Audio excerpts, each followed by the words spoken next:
The sun carved long shadows across the red canyon walls when Ayanna first heard the soldiers coming. She pressed herself deeper into the crevice where she had been gathering medicinal herbs, her heart hammering against her ribs like a trapped bird. The sound of metal and leather, the harsh voices of the white men, echoed off the stone walls with a violence that made her teeth ache. She was 15 summers old enough to understand what it meant when the blue-coated soldiers rode into Apache territory with their rifles ready and their eyes full of the same hunger that made coyotes dangerous in lean times. Old enough to know that her grandmother's teachings about the old ways had prepared her for this moment, even if she had never imagined it would come so soon.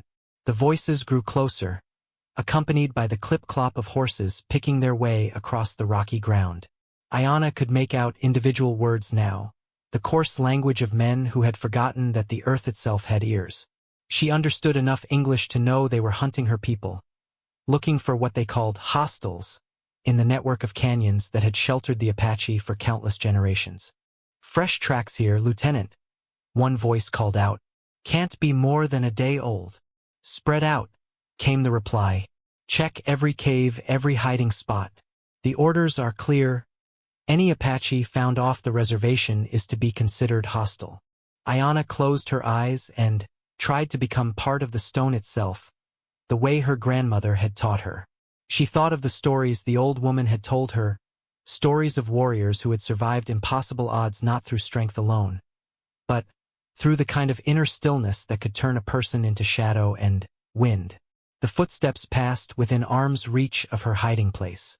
She could smell their sweat, their fear, their eagerness for violence. One soldier paused so close she could see the worn leather of his boots, the way his hand trembled slightly as he gripped his rifle. He was young, perhaps not much older than herself, but his youth had been poisoned by the kind of hatred that made men into monsters. After what felt like hours, the sounds faded as the patrol moved deeper into the canyon. Ayanna waited until she could no longer hear even the echo of their passage before she emerged from her hiding place. Her legs were stiff from crouching motionless, but her mind was clear. She knew she had to warn the others, had to reach the hidden camp where her family waited. She moved through the canyon like water flowing around stones, using every lesson her grandmother had taught her about reading the land, about moving without disturbing the natural rhythms of the desert. The Apache way was not to fight against the earth but to become part of it, to let its wisdom flow through you until you were no longer separate from the wind and the stone and the watchful silence of ancient places. But as she climbed toward the hidden camp, following paths that were invisible to untrained eyes, she began to see signs that made her blood run cold.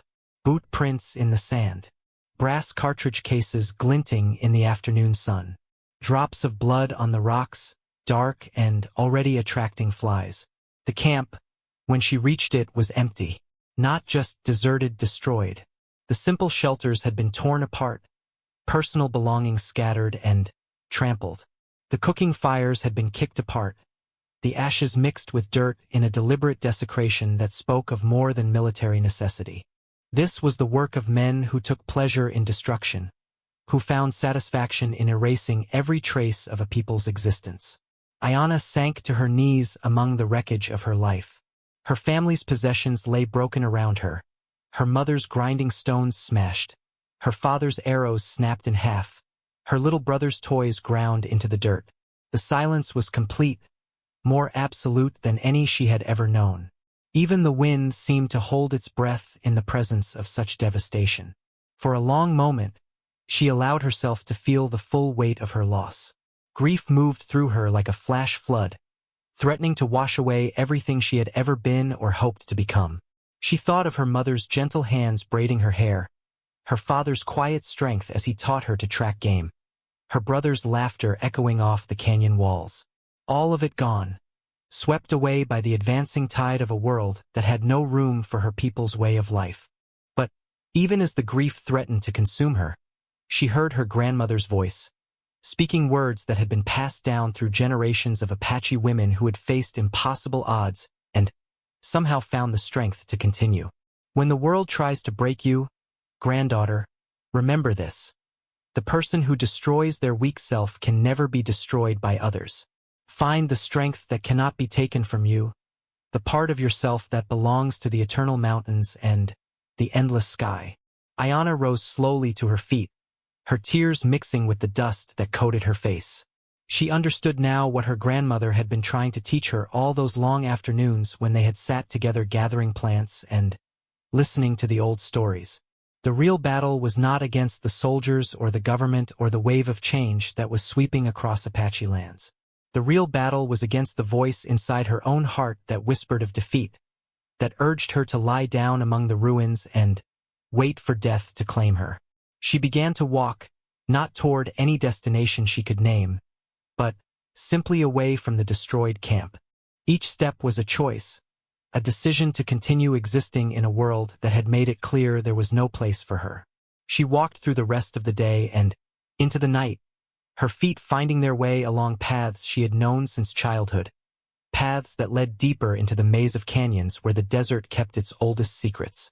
When dawn came, she was in a place she had never seen before, a narrow gorge where the walls rose so high above her that only a thin strip of sky was visible overhead. A spring bubbled up from the rocks here, creating a small pool surrounded by green grass and wildflowers that seemed to glow in the filtered light. It was a place outside of time, untouched by the violence that had consumed everything she had known. She knelt by the pool and drank, tasting water that was sweet and cold and somehow alive in a way that reminded her of her grandmother's stories about the early days of the world, when the spirits had walked openly among the people and every rock and tree had a voice. As she cupped the water in her hands, she caught sight of her reflection in the still surface. The face that looked back at her was changed. The girl who had hidden from the soldiers yesterday was gone, replaced by someone whose eyes held depths that had not been there before. She looked older, not in years but in the kind of understanding that comes only through great loss.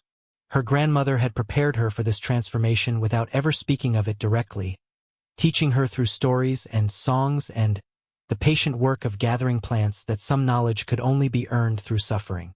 She stayed by the pool for 3 days, eating what food she could find, drinking the sweet water, and letting the silence of the place work its way into her bones. On the morning of the 4th day, she heard voices echoing from the mouth of the gorge. Not soldiers this time, but something worse, the voices of Apache people speaking in the defeated tones of those who had given up hope. She climbed the canyon wall high enough to see without being seen, and what she observed filled her with a mixture of rage and sorrow that was unlike anything she had ever felt. A group of her people was being marched through the desert by a handful of soldiers and Indian scouts, their hands bound, their faces hollow with hunger and despair. She recognized some of them, families from other camps, children she had played with, elders whose wisdom had helped guide her people through countless seasons. They were being driven toward the reservation, toward a life that would slowly strangle everything that made them Apache. She watched them pass beneath her hiding place, saw the way they had already begun to die inside even though their bodies still moved. This was what defeat looked like, not the dramatic death of warriors in battle, but the gradual erasure of a people's soul. As the last of the prisoners disappeared into the heat haze, Ayana made a decision that would define the rest of her life. She would not surrender. She would not allow herself to be herded onto the reservation to waste away in a place designed to break her spirit. She would find another way, even if it meant facing the desert alone with nothing but the knowledge her grandmother had given her and the strength she was still learning to discover within herself. The journey that followed tested every skill she had ever learned and demanded she develop new ones she had never imagined needing. She traveled only at night, sleeping during the day in hidden caves and rock shelters, living on cactus fruit and roots and the occasional rabbit she was able to trap. She learned to read the movements of soldiers from the behavior of birds, to find water in places where none seemed to exist, to make herself invisible not just to human eyes but to the very landscape itself. Weeks passed, and she moved steadily southward, following routes her father had described in stories about the time before the white men came, when Apache bands could travel freely across hundreds of miles of desert and mountain country. She was heading toward Mexico, toward relatives who might still be living in the old way, but More than that, she was moving toward some understanding of who she was meant to become. The desert taught her things no human teacher could. It showed her how to survive on next to nothing, how to find strength in emptiness, how to let go of everything except the essential core of herself that could not be broken or taken away. She learned to hear the voice of the wind as it spoke of weather changes days in advance, to read the language of tracks and signs that told the stories of every creature that moved through the vastness. Most importantly, she learned to face the voice inside herself that urged her to give up, to accept defeat, to believe that her situation was hopeless. This voice spoke in many forms, sometimes as the memory of her family's destruction, sometimes as the practical observation that a young woman alone in the desert had no chance of survival, sometimes simply as the exhaustion that made every step feel impossible.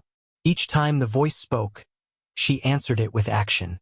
When it told her she was lost, she climbed to high ground and found her bearings by the stars. When it told her she was starving, she searched until she found food. When it told her she would never see another human being who understood her language, she sang the songs her grandmother had taught her, filling the silence with the sound of her people's enduring presence in the world. One morning, after she had been traveling for almost 2 months, she woke to find fresh horse tracks around her sleeping place.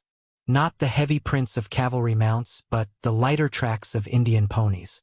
She followed them with her heart hammering, afraid to hope but unable to stop herself from imagining what it might mean. The tracks led her to a hidden valley where a small group of Apache warriors had made a temporary camp.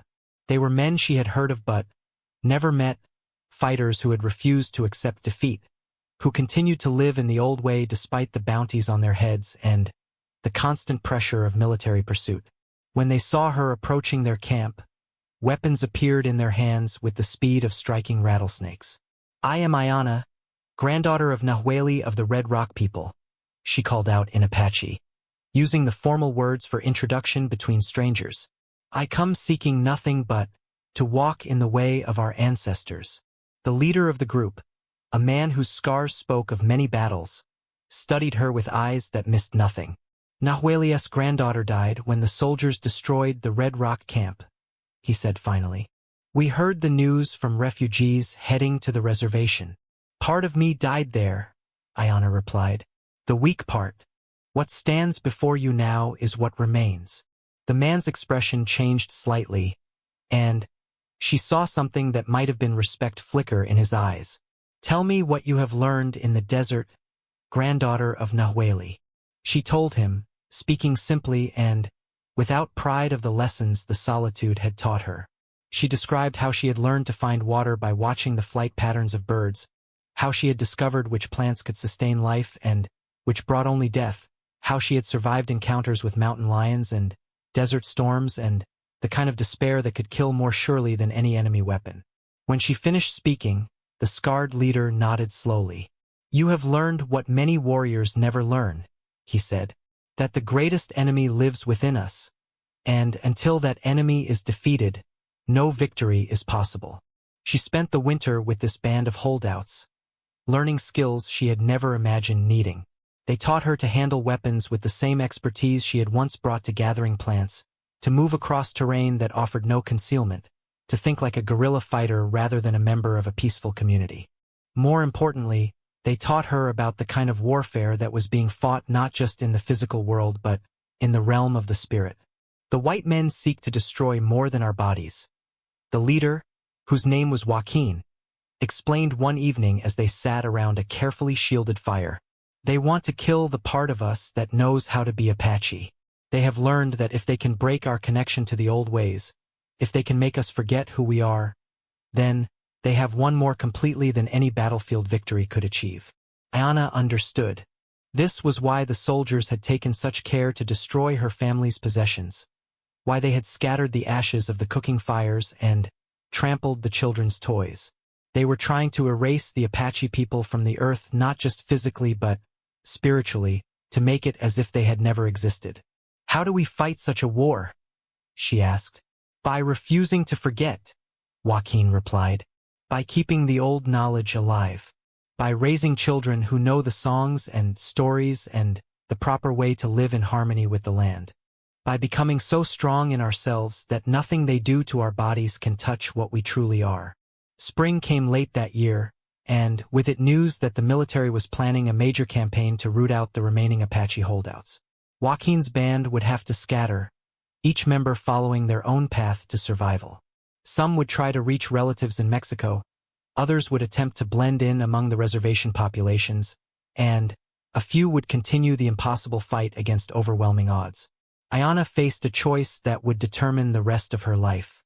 She could go with any of the warriors who had become her teachers and protectors, following paths they had mapped out through years of experience.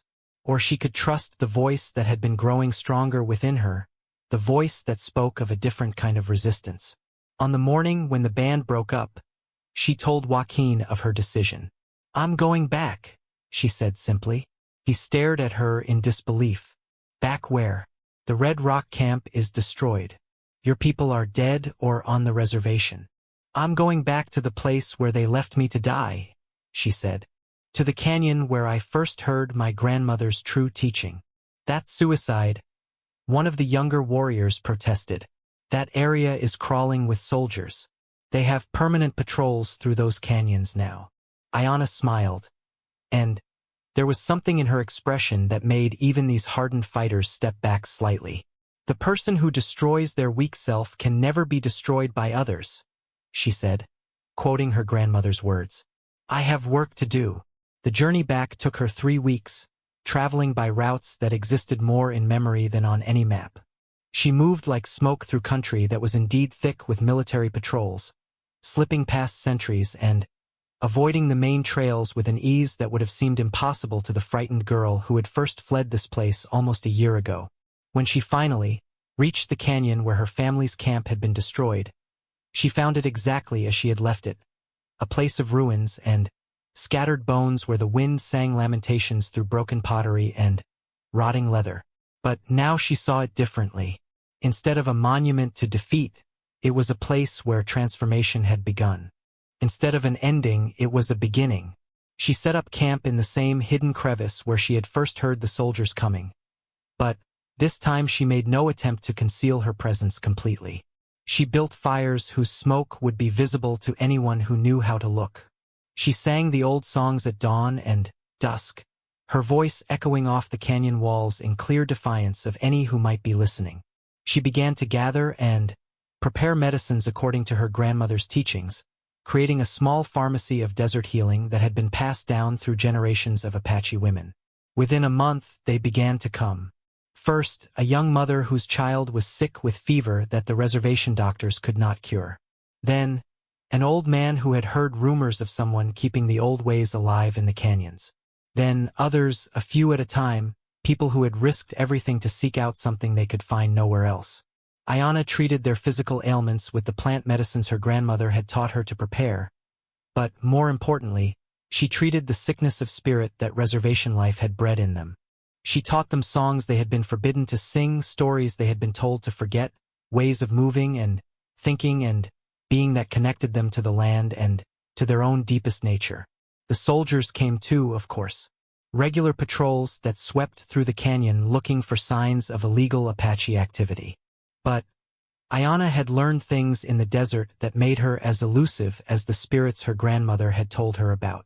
She could vanish into the landscape when she needed to, becoming one with the stone and shadows in ways that turned her into more legend than physical presence.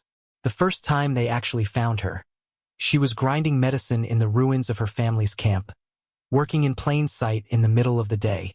The patrol leader was the same young lieutenant who had led the soldiers through the canyon on that first terrible day, though he was older now, marked by months of chasing phantoms through country that seemed designed to drive white men mad. He approached her with his weapon drawn but not raised, uncertainty written clearly on his face. "You're under arrest," he said. But his voice carried no conviction. Ayana looked up from her work and smiled. "For what crime?" "For being off the reservation without permission. For practicing forbidden religious activities. For inciting others to resist lawful authority." "I am exactly where the spirits placed me," she replied calmly. "This is my grandmother's place and her grandmother's place before her. You are the one who does not belong here. The lieutenant gestured with his rifle, but she could see that his hands were shaking slightly. Come with me now, or I'll be forced to use this. Do it fast, Ayanna said quietly, her voice carrying the same calm her grandmother had possessed when speaking of the most serious things. If you're going to do it fast. Something in her tone made the lieutenant step back. She had not moved from her kneeling position beside the grinding stones, had made no threatening gesture. But there was a quality in her stillness that spoke of absolute fearlessness. Not the reckless bravery of someone who had given up on life, but the deep peace of someone who had found something worth more than life itself. I'm not afraid to die, she continued, her voice carrying clearly to every member of the patrol. Death is just another country, and I have learned to travel light. But ask yourself this, Lieutenant. What will you have accomplished when you kill me? Will the old ways die with my body? Will the songs stop echoing from these walls? Will the people stop coming to seek what they cannot find anywhere else? The lieutenant's weapon slowly lowered. Around him, his men shifted uncomfortably, their own certainty wavering in the face of something they had no training to combat. They had been taught to fight warriors, to subdue resistance through superior firepower and military discipline. They had not been taught to fight an idea, a way of being that seemed to grow stronger with each attempt to destroy it. The next time we find you here, we won't hesitate, the lieutenant said finally, but even he could hear the emptiness in his words. I will be here, Ayanna replied simply. Whenever people need healing, I will be here. Whenever they need to remember who they are, I will be here. You can come back tomorrow or next week or next year. I will be here. The patrol left without making any arrests, and word of the encounter spread through both the military command and the Apache communities like wildfire. The story grew in the telling, becoming something larger than the simple facts could contain. People began to speak of the woman in the canyon who could not be captured or killed, who kept the old ways alive through sheer force of will, who had somehow learned to become as permanent and unchanging as the desert itself. More people came seeking her help, and not all of them were Apache. Mexican shepherds brought sick animals for her to heal. Mexican workers suffering from ailments that defeated conventional medicine made dangerous journeys to seek her knowledge. Even some of the soldiers, young men far from home who had been broken by the harsh realities of frontier warfare, found their way to her hidden camp seeking something they could not name. She treated them all with the same careful attention, using her grandmother's plant medicines and her own hard-won wisdom to address not just their physical suffering but the deeper wounds that living in constant conflict had inflicted on their spirits. She spoke to them of what she had learned in her months of solitude, of the strength that could be found only by facing and defeating the enemies that lived within the human heart. Years passed, and Ayanna became something that existed outside the normal categories the government used to classify the Apache people. She was not a warrior, though her resistance was more effective than any military campaign. She was not a medicine woman in the traditional sense, though her healing power grew with each person she helped. She was not a leader, though people traveled hundreds of miles to seek her guidance. What she had become was something entirely her own, forged in the crucible of loss and solitude and the kind of choice that transforms a person at the deepest level. She had learned to live without fear of death, without attachment to outcome, without the need for others to approve or understand her path. This freedom made her more dangerous to the forces trying to destroy Apache culture than any army could have been. The military continued to send patrols through the canyon, but they learned to avoid the area around her camp. There was something unsettling about the place, a quality of watchfulness that made even veteran Indian fighters nervous. Equipment malfunctioned there, horses became spooked, and men reported strange dreams and feelings of unease that lasted for days after leaving the area. More disturbing to the authorities was the effect her presence had on the reservation populations. People who had seemed completely pacified began to show signs of renewed spirit. Old songs that had been forgotten started being sung again. Traditional crafts that had been abandoned were taken up by younger generations. A quiet but unmistakable revival of Apache culture began to spread through the communities, carried by people who had made the dangerous journey to the canyon and returned transformed by the encounter. Ayanna understood that her real work was not the healing of individual bodies or even individual spirits, though that remained important. Her real work was to serve as proof that the Apache way of life could not be destroyed as long as even one person remained committed to preserving it. She was a living demonstration that the government's policy of cultural extinction could be defeated, not through armed resistance but through the simple refusal to surrender the essential core of what it meant to be Apache. As she moved into her middle years, still living in the canyon where her transformation had begun, she began to train others in the knowledge her grandmother had passed down to her. Women mostly, though occasionally men who showed the proper understanding of what was required. She taught them not just the practical skills of plant medicine and desert survival, but the deeper lessons about finding strength in solitude, about becoming unbreakable through the willingness to break. The person who destroys their weak self can never be destroyed by others, she would tell each new student, just as her grandmother had told her. But now she understood dimensions of this teaching that had been hidden from her younger self. The weak self was not just the part that felt fear or pain or despair. The weak self was the part that needed others to define its worth, that required external validation to feel complete, that could be manipulated through threats or promises or the simple human desire to belong to something larger than itself. Destroying this weak self did not mean becoming hard or unfeeling, but rather finding a source of strength that was independent of circumstances, unshakable because it was connected to something eternal and unchanging. When Ayanna finally died many years later, she was found sitting in the same crevice where she had first hidden from the soldiers. She was facing the sunrise, her medicine bags arranged carefully beside her, a peaceful smile on her weathered face. Her body was discovered by one of her students, a young woman who had come seeking treatment for her sick child, and instead found the conclusion of a story that had inspired an entire generation of Apache people to remember who they were. The military made one final attempt to erase what Ayanna had built, sending teams to destroy her camp and scatter her medicine supplies. But they discovered something that frustrated their efforts at every turn.